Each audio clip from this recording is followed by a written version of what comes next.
ಮಳೆಗಾಲದಲ್ಲಿ ಎಲ್ಲರಿಗೂ ಕಾಟ ಕೊಡುವ ಡೆಂಗ್ಯೂವನ್ನ ನಾವು ನಿಯಂತ್ರಿಸದಿದ್ದರೆ ಸಮಸ್ಯೆಗಳನ್ನ ಎದುರಿಸಬೇಕಾದಂತಹ ಪರಿಸ್ಥಿತಿ ನಿರ್ಮಾಣಗೊಳ್ಳುತ್ತದೆ ಎಂದು ಸರ್ಕಾರಿ ಹಿರಿಯ ಪ್ರಾಥಮಿಕ ಶಾಲೆಯ ಮಲ್ಲಿಕಾರ್ಜುನ್ ಸ್ವಾಮಿ ಅವರು ತಿಳಿಸಿದರು. ಸಿರಿಗೆರೆ ಸಮೀಪದ ಅಳಗವಾಡಿ ಗ್ರಾಮದಲ್ಲಿ ಶನಿವಾರ ಮಡಿಲು ಗ್ರಾಮೀಣ ಮತ್ತು ಗ್ರಾಮೀಣಾಭಿವೃದ್ಧಿ ಸಂಸ್ಥೆ ಹಾಗೂ ಸರ್ಕಾರಿ ಹಿರಿಯ ಪ್ರಾಥಮಿಕ ಶಾಲೆಯ ಸಹಯೋಗದೊಂದಿಗೆ ಡೆಂಗ್ಯೂ ನಿಯಂತ್ರಣ ಕುರಿತು ಸಾರ್ವಜನಿಕರಲ್ಲಿ ಅರಿವು ಜಾಥಾಕ್ಕೆ ಚಾಲನೆ ನೀಡಿ ಮಾತನಾಡಿದರು. ಮಳೆಗಾಲದಲ್ಲಿ ಸಾಕಷ್ಟು ಮನೆಯ ಸುತ್ತಮುತ್ತ ಹಸಿರು ಸಸಿಗಳು ಬೆಳೆಯುತ್ತಿದ್ದು ಅವುಗಳನ್ನು ನಾವು ನಾಶಪಡಿಸದಿದ್ದರೆ ಸೊಳ್ಳೆಗಳ ಉತ್ಪತ್ತಿಗೆ ನಾವೇ ಕಾರಣ ಮಾಡಿಕೊಟ್ಟಂತಾಗುತ್ತದೆ. ಹಾಗಾಗಿ ಮನೆಯ ಸುತ್ತಮುತ್ತ ಪರಿಸರವನ್ನ ಸ್ವಚ್ಛವಾಗಿ ಇಟ್ಟುಕೊಳ್ಳಬೇಕು. ಆಗ ಮಾತ್ರ ಡೆಂಗ್ಯೂವನ್ನ ನಿಯಂತ್ರಿಸಲು ಸಾಧ್ಯ ಎಂದರು.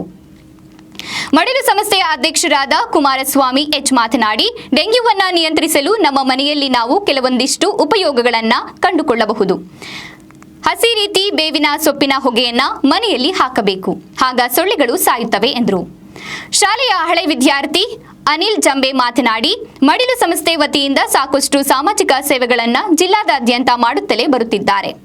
ಪರಿಸರ ಜಾಗೃತಿ, ಆರೋಗ್ಯ ತಪಾಸಣೆ, ಸ್ವಚ್ಛತೆ ಅರಿವು, ಕಾನೂನು ಅರಿವು ನೆರವು ಇದೇ ರೀತಿ ವಿಶೇಷ ಕಾರ್ಯಕ್ರಮಗಳನ್ನ ಮಾಡುತ್ತಾ ಸಾರ್ವಜನಿಕರಲ್ಲಿ ಜಾಗೃತಿಯನ್ನ ಮೂಡಿಸುತ್ತಾ ಬರುತ್ತಿದ್ದಾರೆ ಎಂದರು. ಕಾರ್ಯಕ್ರಮದಲ್ಲಿ ಸರ್ಕಾರಿ ಹಿರಿಯ ಪ್ರಾಥಮಿಕ ಶಾಲಾ ಮುಖ್ಯ ಶಿಕ್ಷಕ ನಾರಪ್ಪ, ಸಹ ಶಿಕ್ಷಕರಾದ ಶಿವಮೂರ್ತಿ, ಐದರಾಲಿ, ಸಂಧ್ಯಾ, ಮಡಿಲು ಸಂಸ್ಥೆ ಕಾರ್ಯದರ್ಶಿ ಆನಂದಪ್ಪ, ಡಿ ಸದಸ್ಯರುಗಳಾದ ಪ್ರದೀಪ್, ಪ್ರವೀಣ್, ಸುಮನ್, ರಾಘವೇಂದ್ರ, ವಿದ್ಯಾರ್ಥಿನಿಯರು ಇದ್ದರು.